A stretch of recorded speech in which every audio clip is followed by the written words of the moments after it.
नमस्कार, मी अश्विनी चॅनलवर तुमचं खूप मनापासून स्वागत। आज मी बनवत आहे स्टर फ्राय।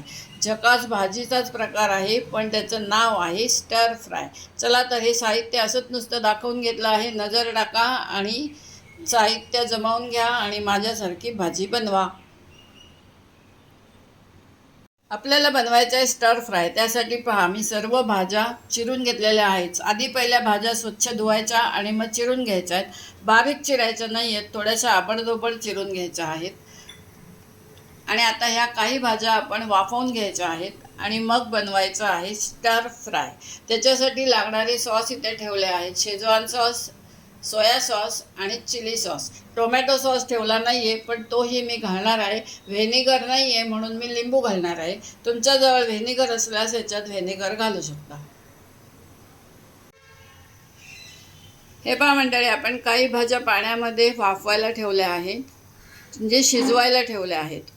पाण्यामध्ये मीठ घातलं आहे, त्याच्यामध्ये मी फरसबी घातले आहे, ब्रोकोली घातले आहे, बेबी कॉर्न घातले आहेत आणि गाजर घातलं आहे।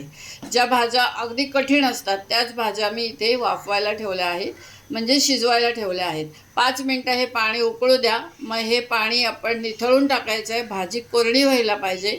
एका मोठ्या गाळणीमध्ये किंवा चाळणीमध्ये ही भाजी काढून घ्यायची आणि मग पुढे काय करायचं आहे ते बघूया। हे पहा, आपली भाजी शिजून तयार झालेली आहे। साधारण एवढीच भाजी शिजायला हवी, आपल्याला पूर्ण भाजी शिजवायची नाही आहे। स्टर फ्राय म्हणजे थोडीशी अर्धी कच्चीच भाजी असते।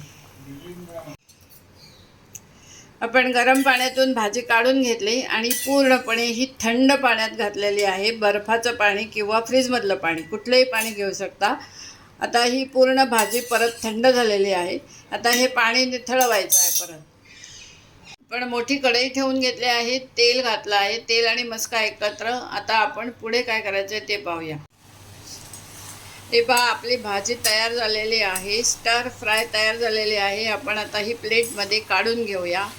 अशी आपली झाली तयार कलरफुल भाजी। आवडल्यास लाईक, शेअर, सबस्क्राईब करायला विसरू नका। ही पहा, अशा पद्धतीने आपली स्टर फ्राय तयार झाली आहे। आता ह्याच्यावर लिंबू पिळायचं आहे आणि कोथिंबीर घालायची।